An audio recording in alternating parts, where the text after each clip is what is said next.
Nadie quería a la viuda paralítica, hasta que el apache dijo: «Ahora eres mía». En la cabaña donde la llevó, ninguno imaginaba que eso cambiaría sus mundos para siempre. Hola, mi querido amigo. Soy Ricardo Rodríguez, el narrador de Sueños y Destinos. Antes de comenzar, te invito a suscribirte a nuestro canal y cuéntame, ¿desde qué ciudad nos estás viendo? Un fuerte abrazo y disfruta la historia.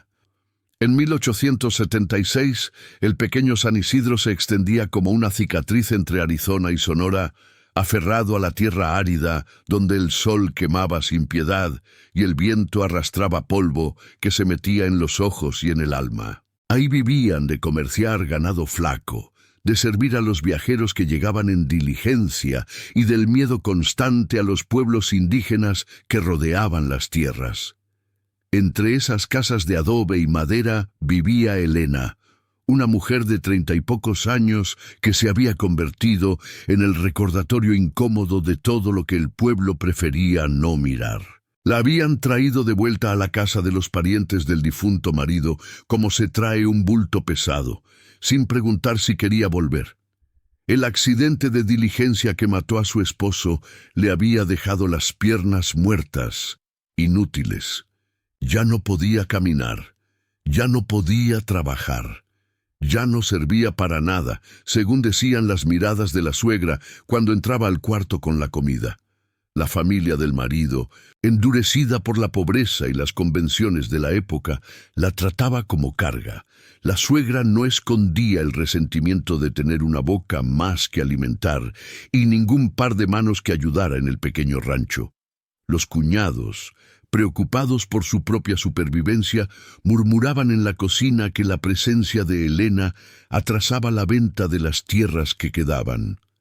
Elena, que antes había sido una mujer que ayudaba con las cuentas y la crianza de los animales, ahora pasaba los días en un cuarto al fondo de la casa, sobre una cama de madera, viendo pasar las horas por la ventana estrecha. El calor se colaba por las rendijas. A veces escuchaba a los cuñados discutir afuera, sus voces llegaban cortadas por el viento. Hablaban de dinero, siempre de dinero, de deudas que crecían, de tierras que no daban fruto, y de ella, siempre de ella, como si fuera una piedra atada al cuello de todos. En la iglesia, el pastor de San Isidro usaba su figura en los sermones. Decía que Elena era un castigo vivo y una advertencia de que Dios humillaba a los arrogantes. Ella nunca había sido arrogante, pero eso no importaba. El pastor necesitaba ejemplos para mantener al rebaño obediente, y ella servía perfectamente.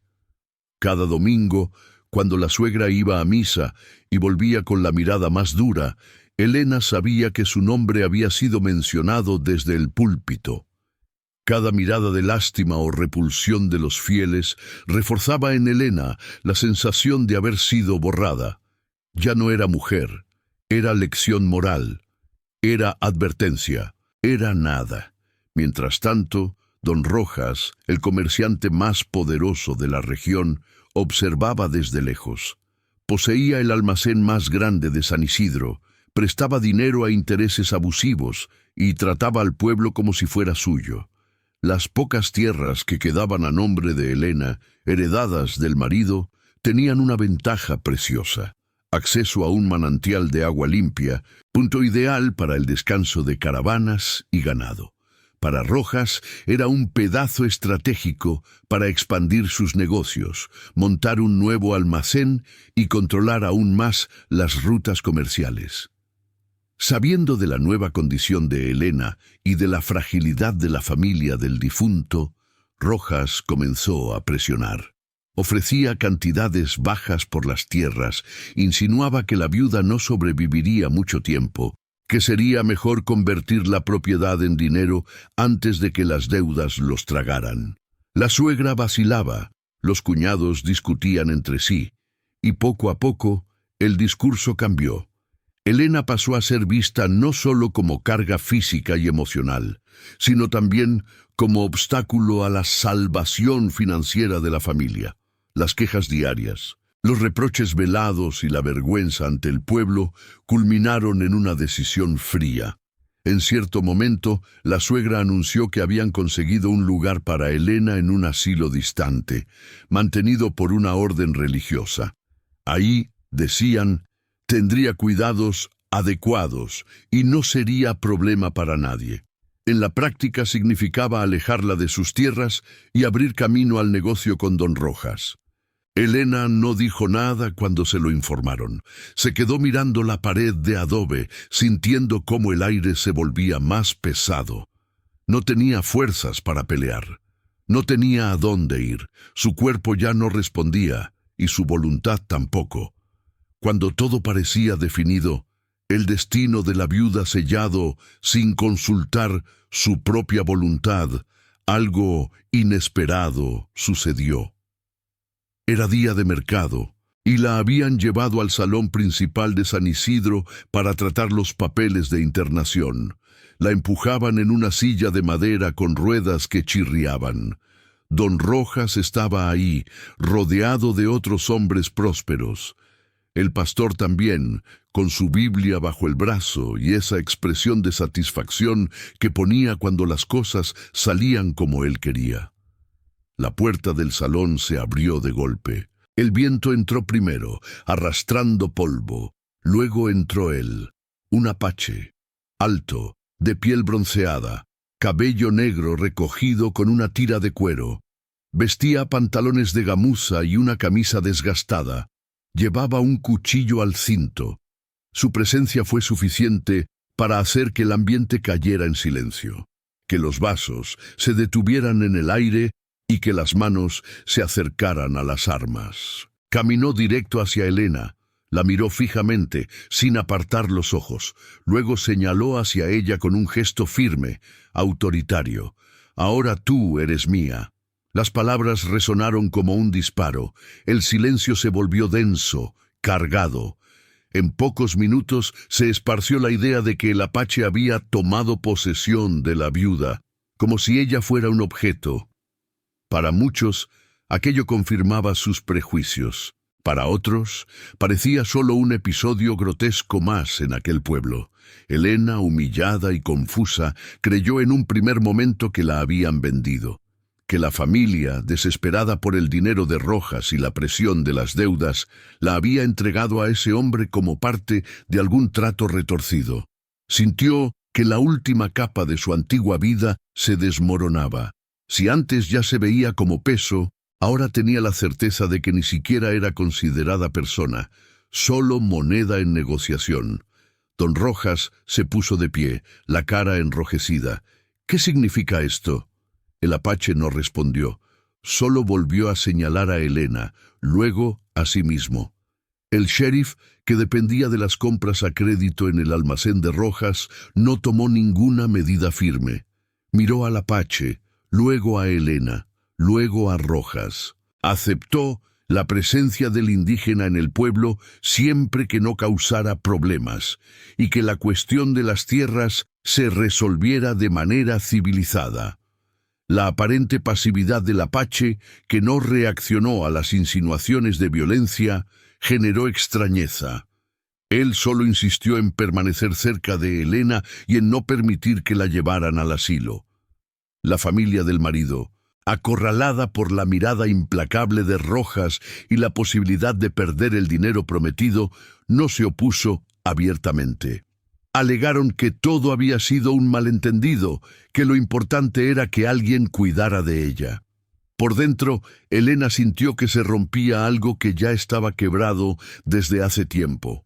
Con el tiempo, a medida que los días pasaban lejos de la casa de la familia del marido, Helena comenzó a percibir que la actitud de Nahuel no era la de un hombre que se creía dueño de alguien, sino la de alguien que defendía un territorio.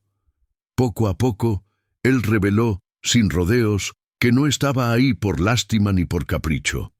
Las tierras a nombre de ella eran el último refugio posible para el pequeño grupo apache al cual pertenecía. Gente que había sido expulsada repetidas veces, empujada más lejos de las rutas oficiales y de las pocas fuentes de agua. La cabaña donde Nahuel la llevó estaba cerca del manantial. Era pequeña, con paredes de adobe y techo de madera. Olía a tierra seca y a humo de fogata. Nahuel había preparado una cama decente con mantas limpias y un colchón de paja. Adaptó el espacio para que ella pudiera moverse, aunque fuera con dificultad. Los primeros días, Elena no habló. Se quedaba mirando el techo de la cabaña, sintiendo el peso muerto de sus piernas. A veces escuchaba voces afuera, en apache, voces de mujeres, de niños, voces que no entendía, pero que tampoco le daban miedo. Nahuel entraba y salía sin hacer ruido. Le traía comida, agua fresca del manantial. No intentaba conversar, solo dejaba las cosas cerca y se iba. Elena comenzó a notar cosas en él, la forma en que se movía, como si cada gesto tuviera un propósito, la manera en que sus ojos revisaban la cabaña, siempre alerta, las manos callosas, marcadas por años de trabajo duro. Una tarde, un anciano de la aldea entró a la cabaña. Tenía el pelo completamente blanco y la piel curtida como cuero viejo. Se acercó a la cama de Elena sin pedir permiso, la miró fijamente a los ojos y luego observó sus piernas inmóviles. Dijo algo en apache. Nahuel tradujo. Dice que puede ayudar. Elena no respondió. No creía que nada pudiera ayudarla. Pero el anciano sacó unas hierbas de una bolsa de cuero. Las machacó entre sus dedos y preparó una pasta que olía fuerte, amarga. La aplicó en las piernas de Elena, masajeando con presión firme. Dolió. Dolió tanto que Elena apretó los dientes para no gritar. El anciano volvió al día siguiente, y al otro, cada vez con diferentes hierbas, diferentes técnicas.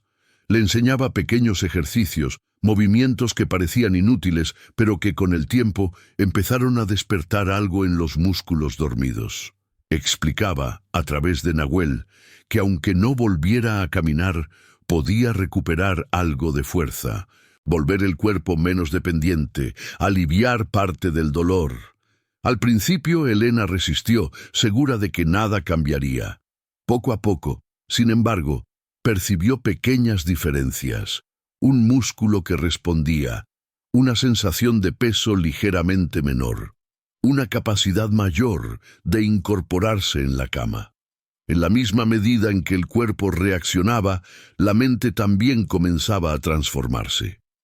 Una noche, mientras Nahuel estaba sentado cerca del fuego afuera de la cabaña, Elena lo llamó desde adentro. ¿Por qué? Nahuel no preguntó a qué se refería. Entró, se sentó en el suelo cerca de la cama y miró las llamas que se colaban por la puerta abierta. «El manantial», dijo simplemente. «Es el último lugar donde podemos estar. Si Rojas toma estas tierras, mi gente no tiene a dónde ir». Elena guardó silencio.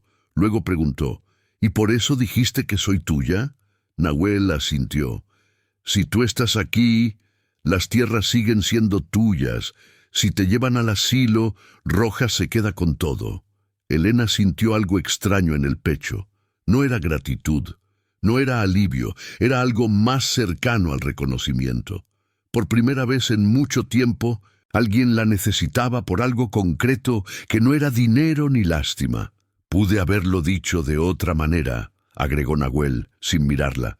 «Pero el pueblo no entiende otra cosa que posesión». Elena no respondió. Se quedó mirando el techo de la cabaña, pensando en las palabras del apache, en su propia vida rota, en todo lo que había perdido. Los días siguientes fueron una mezcla de rutina y descubrimiento. Elena comenzó a hacer preguntas. Preguntaba sobre el pasado de Nahuel, sobre su aldea, sobre el motivo de tanto odio entre el pueblo y los apaches. Nahuel respondía con pocas palabras, pero cada una pesaba. Hablaba de ataques, de traiciones, de familias destruidas. Hablaba sin rabia, solo con cansancio. Fue en ese proceso cuando surgió la revelación que la sacudiría por completo. Una tarde, mientras revisaba una pequeña caja de madera que le habían traído con sus pocas pertenencias, Elena encontró documentos guardados por su marido. Eran contratos, mapas, cartas con sellos oficiales. Al principio no entendió qué significaban, pero algo en los nombres le llamó la atención. Le pidió a Nahuel que los mirara. Él tomó los papeles con cuidado, los estudió en silencio. Su expresión cambió, se endureció. «¿Qué es?», preguntó Elena, sintiendo que algo terrible estaba por revelarse. Nahuel señaló un mapa, luego señaló hacia las montañas, hacia donde estaba su aldea. «Tu marido», dijo lentamente, «entregó a mi gente». Elena sintió que el aire se le escapaba. «¿Qué?», Nahuel explicó. El marido de Elena había actuado como intermediario entre la comunidad indígena y algunos rancheros, prometiendo paz a cambio de rutas de paso y pequeños intercambios comerciales. Luego entregó a los militares la ubicación exacta de la aldea, garantizando seguridad para los ranchos vecinos a cambio de reconocimiento y dinero. El ataque resultante dejó muertos entre los apaches, incluidos parientes cercanos de Nahuel. La emboscada en que el marido de Elena murió, antes contada como acto de cobardía indígena, aparecía ahora como consecuencia de una cadena de traiciones y violencia iniciada por el propio hombre. Elena sintió náuseas. No lo sabía. «Lo sé», dijo Nahuel. Su voz no tenía acusación, solo cansancio. «Pero ahora lo sabes». Elena se quedó en silencio durante días. No podía mirar a Nahuel a los ojos. Se sentía responsable de algo que no había cometido, pero de lo cual se había beneficiado sin saberlo. Su vida anterior, la casa, las tierras, todo estaba construido sobre mentiras y privilegios sostenidos por la muerte de otros. Poco a poco, Elena comenzó a comprender que el peso que sentía no era culpa, sino responsabilidad. No podía cambiar lo que su marido había hecho, pero podía elegir qué hacer ahora. Una mañana, se incorporó en la cama con más fuerza de la que había tenido en meses. El anciano había dejado unas muletas improvisadas, hechas de madera resistente. Elena las tomó, apoyándose en ellas con los brazos temblorosos. Logró ponerse de pie aunque las piernas no respondían. Logró dar un paso, luego otro, arrastrándose más que caminando. Nahuel la vio desde la puerta de la cabaña, pero no dijo nada. Solo asintió. Ese mismo día, Elena pidió que le trajeran los documentos de las tierras. Los estudió con cuidado, recordando todo lo que sabía de cuentas y contratos. Descubrió irregularidades en los préstamos que Rojas había hecho a la familia del marido, cláusulas abusivas, intereses que se multiplicaban sin control. Descubrió también cartas antiguas del marido, revelando acuerdos turbios con otros rancheros. «Esto puede servir», dijo Elena, mostrándole los papeles a Nahuel. «¿Para qué?». «Para defendernos». Nahuel la miró con algo que podría haber sido respeto. Mientras tanto, en San Isidro, don Rojas no había desistido. Viendo que la viuda no había sido llevada al asilo y que el apache ganaba cierta tolerancia en la región por no causar conflictos directos, decidió actuar de otra manera. Buscó abogados en ciudades más grandes, juntó documentos antiguos, falsificó otros, corrompió a funcionarios públicos para probar que la posesión de las tierras era cuestionable. Argumentó que Elena, por ser inválida y estar bajo influencia de un indígena, no tenía condiciones de administrar patrimonio. Rojas apostó a la fuerza de la ley distorsionada a su favor. Ingresó acciones legales, presionó al sheriff para que emitiera notificaciones, esparció rumores de que el lugar era refugio de criminales, intentando justificar una intervención mayor. Su objetivo era simple: alejar a Elena de las decisiones, declararla incapaz y, por medio de procedimientos aparentemente legales, tomar el manantial. Cuando las noticias llegaron a la cabaña, Elena ya no era la misma mujer que había dejado San Isidro siendo empujada en una silla chirriante. Todavía en silla de ruedas, pero más fuerte y consciente, entendió que solo había un camino: enfrentar públicamente al pueblo. Al lado de Nahuel, comenzó a preparar su defensa. Reunió los documentos que probaban el fraude en los préstamos de Rojas, cartas antiguas del marido revelando acuerdos turbios, y buscó apoyo de pocos pero importantes aliados.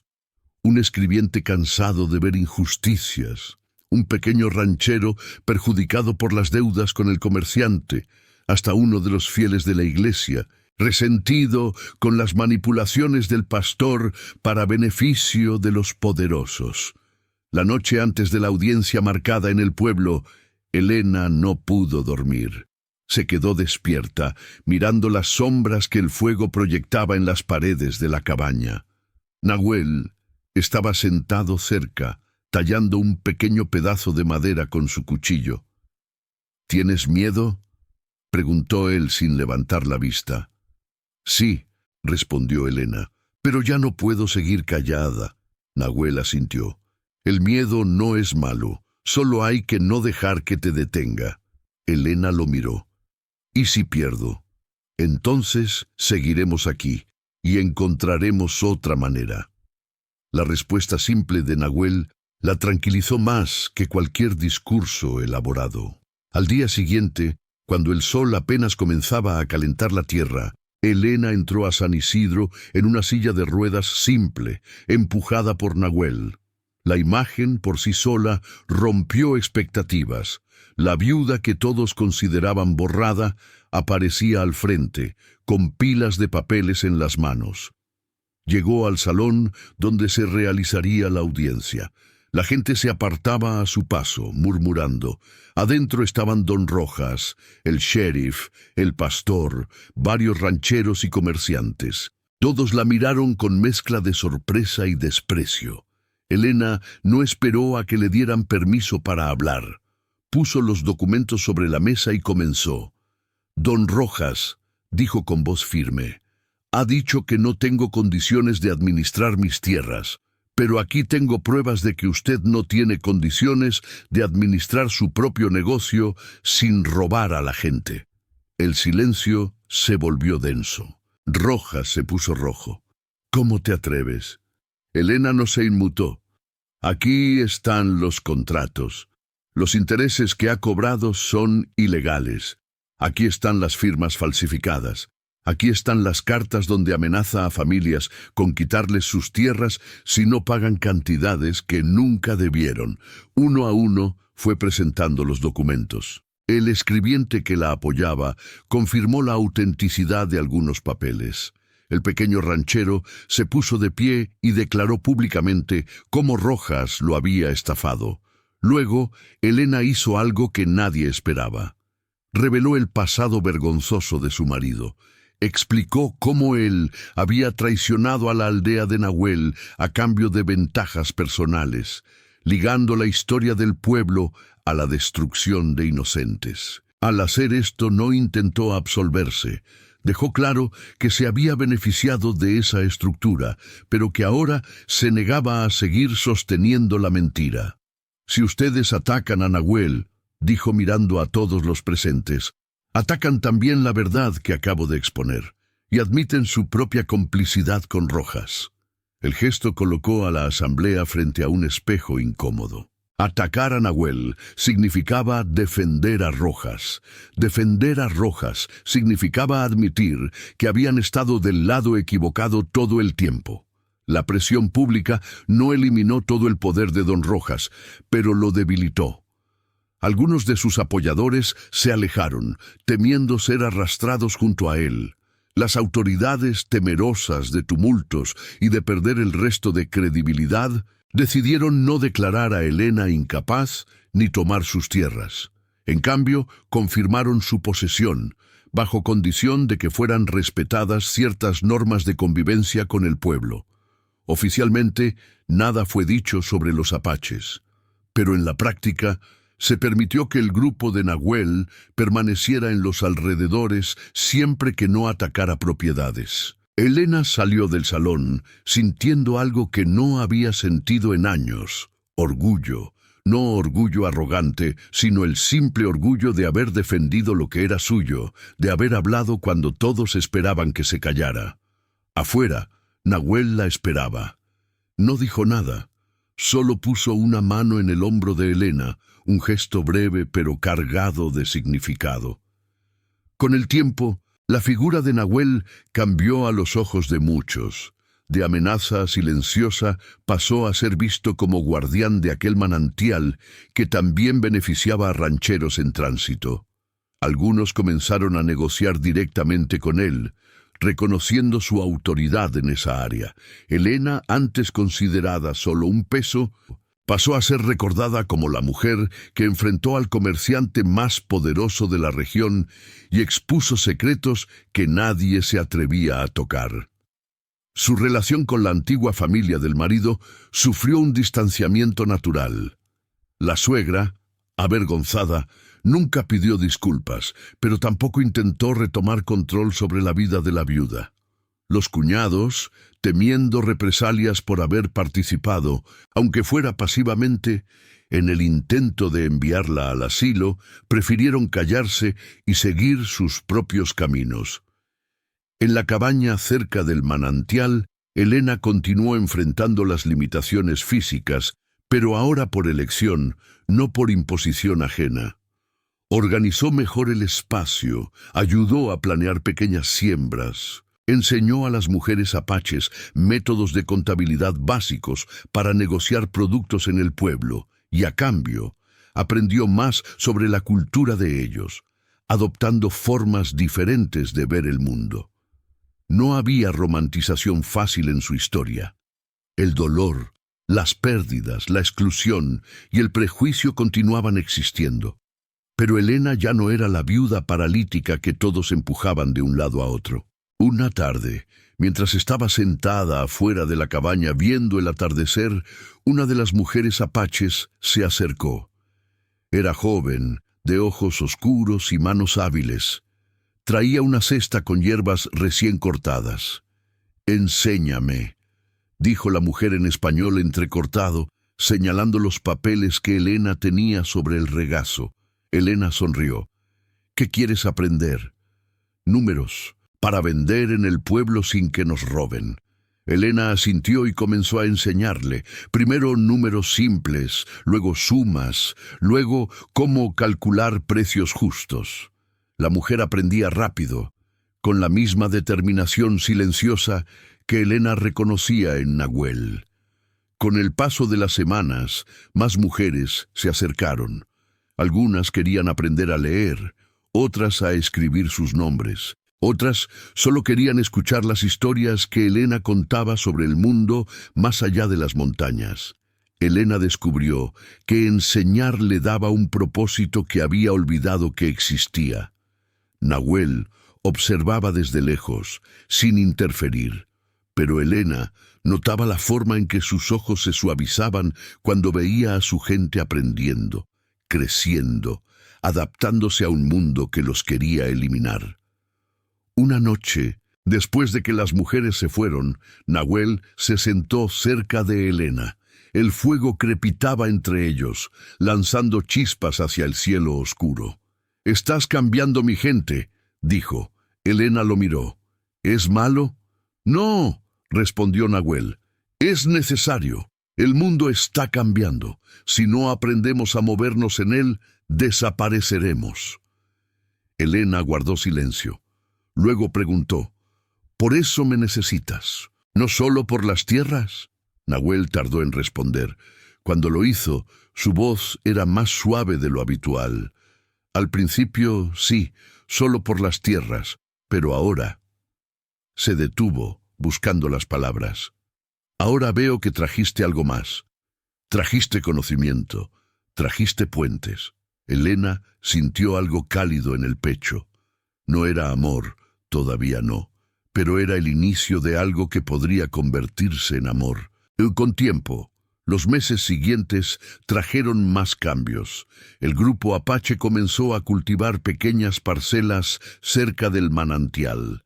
Las cosechas eran modestas, pero suficientes para complementar la caza y la recolección. Algunos hombres del pueblo, cansados de las manipulaciones de Rojas, comenzaron a comerciar directamente con los apaches, intercambiando herramientas por pieles, semillas por carne seca. El pastor seguía predicando contra los salvajes, pero su voz tenía menos peso. Demasiados feligreses habían visto a Elena enfrentar a Rojas. Demasiados habían escuchado la verdad sobre el marido de la viuda. Las certezas morales del pueblo se habían resquebrajado, y en las grietas crecía algo nuevo. Elena descubrió que su cuerpo, aunque limitado, podía hacer más de lo que creía. Con las muletas y la ayuda del anciano, logró moverse por la cabaña con mayor facilidad. No volvería a caminar como antes, pero podía sostenerse de pie, podía cocinar apoyada en una mesa, podía cuidar de sí misma sin depender completamente de otros.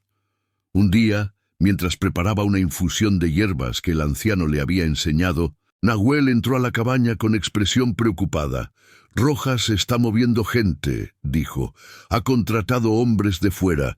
Dice que viene a limpiar la zona de indígenas».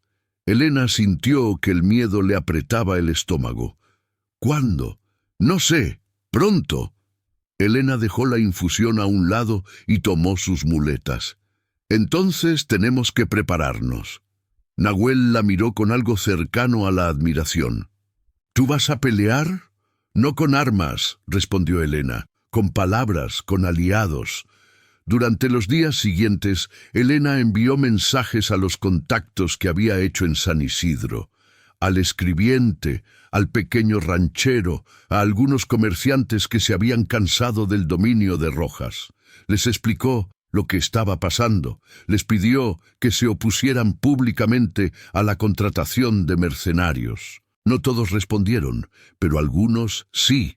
El pequeño ranchero habló en la cantina, preguntando en voz alta si realmente querían convertir San Isidro en campo de batalla. El escribiente redactó una petición formal al sheriff, firmada por varias familias, exigiendo que se respetaran los acuerdos de convivencia. La presión funcionó, al menos parcialmente. El sheriff, más preocupado por mantener su posición que por servir a Rojas, prohibió la entrada de los mercenarios al pueblo. Rojas tuvo que desistir, al menos por el momento. Pero la amenaza dejó claro algo importante. La paz era frágil. Cualquier incidente, cualquier malentendido podía romperla. Elena habló con Nahuel esa noche. «Necesitamos algo más permanente, algo que ate a las dos comunidades, de forma que sea más difícil romper». «¿Qué propones?», Elena pensó. «Intercambios, no solo comercio, conocimiento, que las mujeres apaches enseñen a las del pueblo sobre plantas medicinales, que los hombres apaches ayuden en las cosechas a cambio de herramientas, que los niños jueguen juntos». Nahuel la miró con escepticismo. «El pueblo nunca aceptará eso». «Algunos sí», insistió Elena. «No necesitamos a todos, solo a suficientes». Comenzaron con pequeños pasos. Elena invitó a una de las mujeres del pueblo, una viuda joven que había perdido a su marido en un accidente de mina, a aprender sobre hierbas con el anciano apache. La mujer aceptó, tímida al principio, pero con el tiempo se fue soltando. Aprendió a preparar remedios para la fiebre, para el dolor de estómago, para las heridas que no cerraban bien. Cuando su hijo pequeño se enfermó y ella lo curó usando lo que había aprendido, comenzó a contarles a otras mujeres. Poco a poco, más mujeres del pueblo empezaron a acercarse a la cabaña, buscando conocimiento, no caridad. Los hombres tardaron más. La desconfianza era profunda, alimentada por años de conflictos. Pero cuando una sequía afectó las cosechas y algunos apaches ofrecieron ayudar a cavar pozos más profundos usando técnicas antiguas, algunos rancheros aceptaron. Los pozos funcionaron. El agua fluyó. La gratitud, aunque a regañadientes, comenzó a ablandar el odio. Elena observaba todo esto con una mezcla de esperanza y cautela. Sabía que los cambios verdaderos llevaban tiempo, que las heridas profundas no se cerraban de un día para otro. Pero por primera vez en mucho tiempo veía un futuro que no era solo supervivencia, sino algo cercano a la vida. Una tarde, mientras estaba sentada afuera de la cabaña, el pastor de San Isidro apareció en el camino. Venía solo, sin la Biblia, sin la expresión de superioridad que siempre llevaba. Se detuvo a cierta distancia, como si no supiera si era bienvenido. Elena lo miró en silencio, esperó. El pastor se acercó lentamente. «Vengo a hablar», dijo. «Hable», respondió Elena sin invitarlo a sentarse. El pastor tragó saliva. «He estado pensando en lo que dijo ese día, en el salón, sobre su marido, sobre lo que hicimos». Elena no dijo nada. Dejó que el silencio hiciera su trabajo. «No puedo cambiar el pasado», continuó el pastor, «pero puedo dejar de usar su nombre en vano. Puedo dejar de predicar odio». Elena lo estudió con la mirada. Buscaba sinceridad, no solo palabras convenientes. Encontró algo de ambas. «¿Y qué va a predicar en su lugar?», preguntó. El pastor bajó la vista. «No lo sé todavía, pero no más odio. Eso lo sé». Elena asintió. «Entonces empiece por ahí». El pastor se fue sin decir más. Elena no sabía si cumpliría su palabra, pero el hecho de que hubiera venido ya significaba algo. Nahuel, que había escuchado desde adentro de la cabaña, salió y se sentó junto a Elena. «¿Crees que cambiará?», preguntó. «No sé», respondió Elena, «pero le he dado la oportunidad. Lo que haga con ella depende de él». Los meses se convirtieron en años. El manantial seguía fluyendo, limpio y constante, sosteniendo a dos comunidades que lentamente aprendían a coexistir. No era paz perfecta. Había roces, malentendidos, viejos rencores que resurgían en momentos de tensión. Pero ya no había violencia abierta, ya no había emboscadas, ya no había el miedo constante que había definido la región durante décadas. Elena se convirtió en una figura respetada, no solo por los apaches, sino también por algunos del pueblo.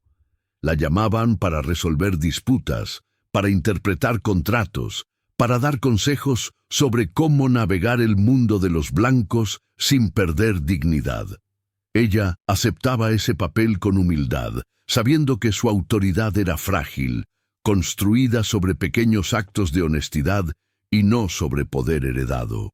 Su cuerpo seguía limitado. Algunos días el dolor en las piernas era insoportable y pasaba horas en cama, respirando lentamente hasta que pasara. Otros días podía moverse con las muletas, incluso dar pequeños paseos alrededor de la cabaña. Aprendió a aceptar las fluctuaciones, a no pelear contra lo que no podía cambiar. Nahuel también cambió, se volvió menos silencioso, más dispuesto a compartir historias de su pasado. Le contó a Elena sobre su familia, sobre su esposa muerta en un ataque de soldados, sobre los hijos que nunca tuvo. Elena escuchaba sin interrumpir, entendiendo que esas palabras eran regalos difíciles de dar. Una noche, mientras estaban sentados junto al fuego, Nahuel tomó la mano de Elena. Fue un gesto simple, casi casual, pero cargado de significado. Elena sintió el calor de esa mano callosa, fuerte, y entrelazó sus dedos con los de él. No dijeron nada. No había necesidad de palabras. Con el tiempo, esa cercanía se profundizó. No fue un romance tumultuoso, lleno de declaraciones dramáticas. Fue algo más tranquilo, más profundo. Fue compañía. Fue respeto mutuo. Fue el reconocimiento de dos personas que habían sobrevivido a pérdidas terribles y habían encontrado en el otro una forma de seguir viviendo.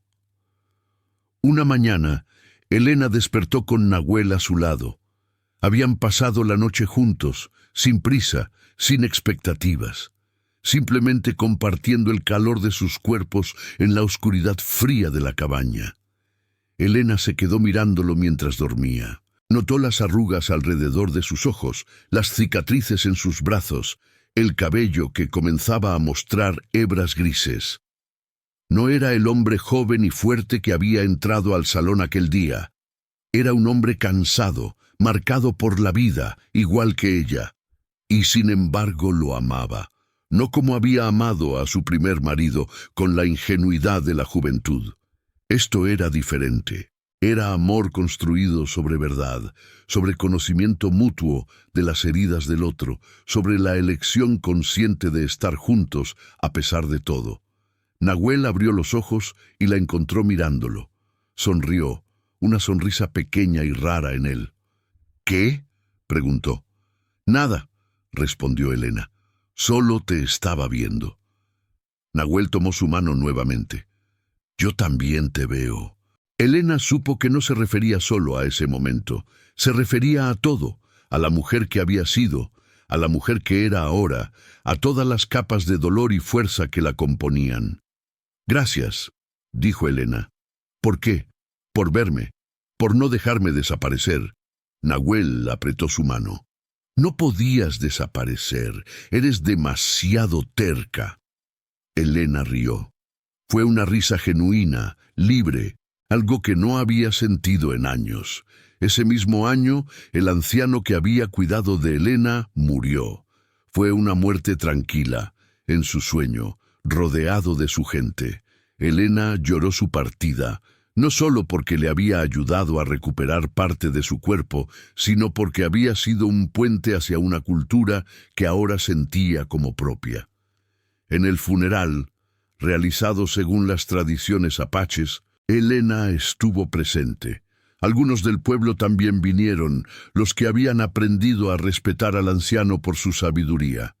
Fue un momento extraño, ver a dos mundos que se habían odiado durante tanto tiempo compartiendo el mismo duelo. Después del funeral, una de las mujeres apaches se acercó a Elena. «El anciano te dejó algo», dijo, entregándole una pequeña bolsa de cuero. Elena la abrió. Adentro había semillas, hierbas secas y un pedazo de papel doblado. Desdobló el papel y vio símbolos apaches, dibujos que representaban plantas y sus usos. El anciano le había dejado su conocimiento, confiándole que lo preservara. Elena apretó la bolsa contra su pecho, sintiendo el peso de esa responsabilidad y el honor que representaba. Don Rojas nunca se recuperó completamente de la humillación pública. Perdió parte de su influencia, algunos de sus negocios quebraron y murió unos años después, amargado y solo. Su tienda fue comprada por el pequeño ranchero que Elena había ayudado, quien la convirtió en un negocio más honesto.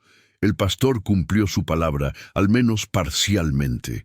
Dejó de usar los sermones para predicar odio, aunque nunca llegó a abrazar completamente la idea de convivencia con los apaches.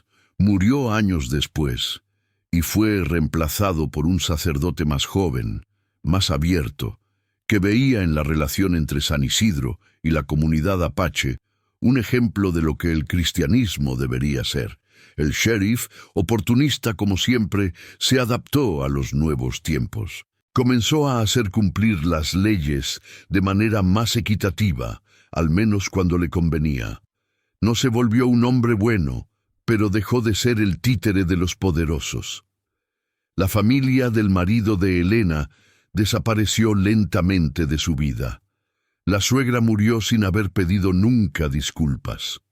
Los cuñados vendieron lo que quedaba del rancho y se fueron a otra región. Elena no sintió tristeza por su partida. Eran parte de un pasado que había dejado atrás. En la cabaña, junto al manantial, Elena y Nahuel construyeron una vida que nadie habría imaginado posible. Organizaron encuentros mensuales donde las dos comunidades intercambiaban bienes y conocimientos. Mediaron en disputas, ayudaron a familias necesitadas de ambos lados y lentamente fueron tejiendo una red de relaciones que hacía más difícil volver a la violencia del pasado.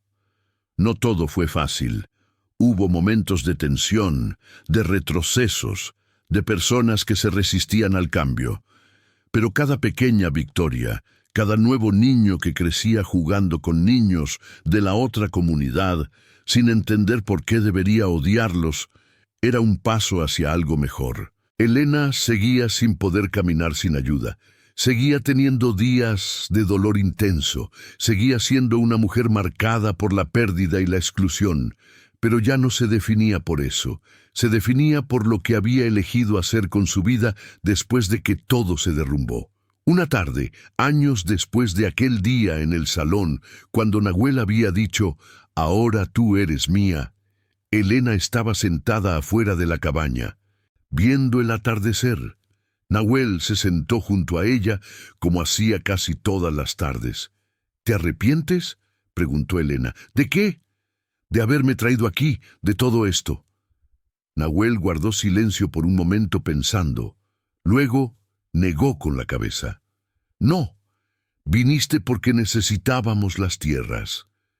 Pero te quedaste porque elegiste quedarte, y yo elegí quedarme contigo». Elena sonrió. «No fue solo elección, también fue necesidad». «Toda elección es un poco de ambas cosas», respondió Nahuel. Elena apoyó su cabeza en el hombro de él. «Supongo que sí». Se quedaron así, viendo cómo el sol se hundía detrás de las montañas, pintando el cielo de naranjas y rojos. A lo lejos, escuchaban las voces de niños jugando, mezclando español y apache sin darse cuenta de que alguna vez eso habría sido imposible. Elena pensó en todo lo que había perdido, su capacidad de caminar, su primer esposo, su vida cómoda en el pueblo. Pensó en todo lo que había ganado: conocimiento, propósito, amor verdadero, una comunidad que la necesitaba. No sabía si el balance era favorable. Probablemente nunca lo sabría, pero sabía que estaba viva, que importaba, que había convertido su dolor en algo útil, y por ahora eso era suficiente. Los años continuaron pasando. Elena envejeció con gracia, su cabello se volvió gris, su rostro se llenó de arrugas que contaban historias de sol y viento. Nahuel también envejeció, más lento, pero visible. Sus movimientos se volvieron menos ágiles, su voz más ronca. Pero el amor entre ellos no envejeció. Se profundizó, se volvió más silencioso, más integrado en la rutina diaria. Ya no necesitaban palabras para entenderse. Un gesto, una mirada, bastaban. La comunidad que habían ayudado a construir creció. Más familias de ambos lados se unieron en matrimonio, mezclando sangres que antes se veían como enemigas. Los niños que crecieron en esa época de paz relativa no entendían el odio de la generación anterior. Para ellos, las diferencias culturales eran curiosidades, no amenazas. No todo fue perfecto. Hubo retrocesos. Hubo momentos en que las viejas tensiones resurgían, alimentadas por eventos externos, por políticas federales que empujaban a los pueblos indígenas más lejos, por colonos nuevos que llegaban sin entender la historia del lugar. Pero cada vez que surgía un conflicto, había personas de ambos lados que recordaban lo que Elena y Nahuel habían construido, que recordaban que la convivencia, aunque difícil, era posible, que recordaban que el odio solo generaba más dolor. Elena se convirtió en una especie de matriarca silenciosa. Ya no participaba activamente en las negociaciones, su cuerpo demasiado débil, su energía limitada, pero la gente seguía viniendo a pedirle consejos, a escuchar sus historias, a aprender de su experiencia. Una joven mujer del pueblo, huérfana y pobre, vino a la cabaña un día. «Quiero aprender», dijo simplemente. «¿Qué quieres aprender?», preguntó Elena. «Todo lo que sepa. Cómo sobrevivir. Cómo no desaparecer». Elena reconoció en esa joven a sí misma décadas atrás. La tomó bajo su protección, le enseñó a leer y escribir, a manejar números, a defenderse con palabras cuando los puños no servían.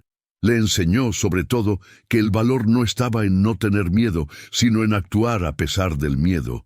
La joven se quedó cerca de la cabaña, ayudando a Elena con las tareas diarias que se volvían cada vez más difíciles.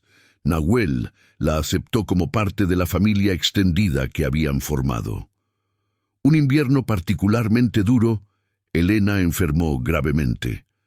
La fiebre la consumió durante días. Nahuel no se separó de su lado, aplicando las mismas hierbas que el anciano había usado años atrás, susurrando palabras en apache que Elena ya no tenía fuerzas para responder. La joven ayudaba como podía, trayendo agua fresca, manteniendo el fuego encendido, rezando a un Dios que no estaba segura de que existiera. Elena, en medio de la fiebre, tuvo visiones.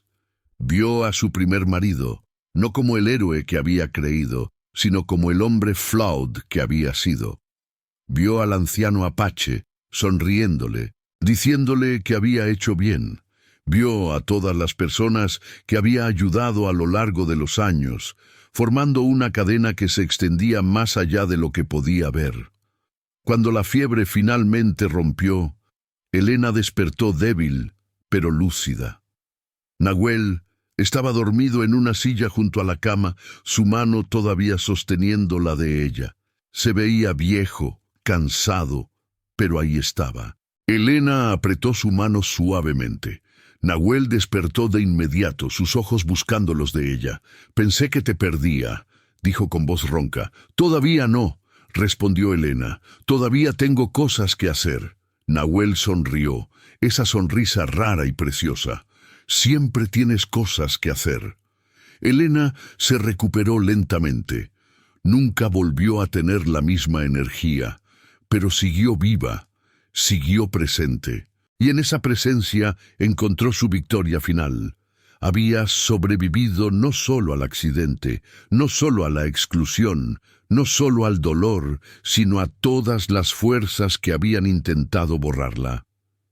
Una primavera, años después de aquel episodio, Elena estaba sentada afuera de la cabaña viendo las flores silvestres que crecían cerca del manantial. La joven que había tomado bajo su protección ahora era una mujer hecha y derecha, casada con un apache, con hijos que corrían mezclando dos mundos en su sangre. Nahuel se sentó junto a Elena, moviéndose más lento que antes. «¿En qué piensas?», preguntó. Elena tardó en responder.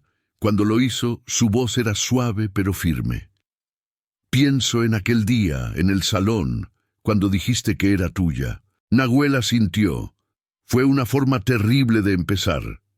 «Pero empezamos», dijo Elena, «y mira lo que construimos». Nahuel miró alrededor. Vio la cabaña que había sido refugio. Vio el manantial que había salvado a su gente. Vio a los niños jugando sin odio. Vio todo lo que habían logrado, no con violencia, sino con persistencia. «Lo construimos juntos», dijo. Elena tomó su mano. «Sí, juntos». Se quedaron así dos personas viejas y cansadas, sostenidas por el amor que habían elegido cultivar en tierra difícil. Habían sobrevivido a todo, al prejuicio, al odio, a la pérdida, al dolor. Y en esa supervivencia habían encontrado no solo vida, sino dignidad. El sol comenzó a ponerse, tiñendo el cielo de colores que Elena nunca se cansaba de ver. Pensó en la mujer que había sido, la viuda paralítica que todos querían esconder. Pensó en la mujer que era ahora, respetada, amada, necesaria. No sabía cuánto tiempo le quedaba, probablemente no mucho. Su cuerpo estaba gastado, usado hasta el final. Pero cuando llegara ese momento, moriría sabiendo que había vivido, que había importado, que había convertido su vida, que otros consideraban desecho, en semilla de algo mejor. Y eso, pensó mientras Nahuel apretaba su mano bajo el cielo que se oscurecía. Eso era más de lo que nunca se había atrevido a esperar. Al oír en el salón la frase «Ahora tú eres mía», un día creyó que perdía hasta la propia voluntad. Sin embargo, Fue justamente a partir de aquel momento que comenzó a reconstruir su identidad, primero como pieza importante en la supervivencia del grupo de Nahuel, después como mujer que elige permanecer al lado de él, no por falta de opciones, sino por reconocimiento mutuo. Al final, lo que era visto como desgracia, la invalidez, la viudez, la aproximación con un enemigo, se transformó en punto de inflexión. Helena dejó de ser peso para convertirse en elección de Nahuel, que la reivindicó no como objeto, sino como aliada, y elección de ella misma, que decidió no vivir más a la sombra de un pasado vergonzoso. San Isidro, por su parte, jamás volvió a ser el mismo pueblo que intentó deshacerse de la viuda paralítica.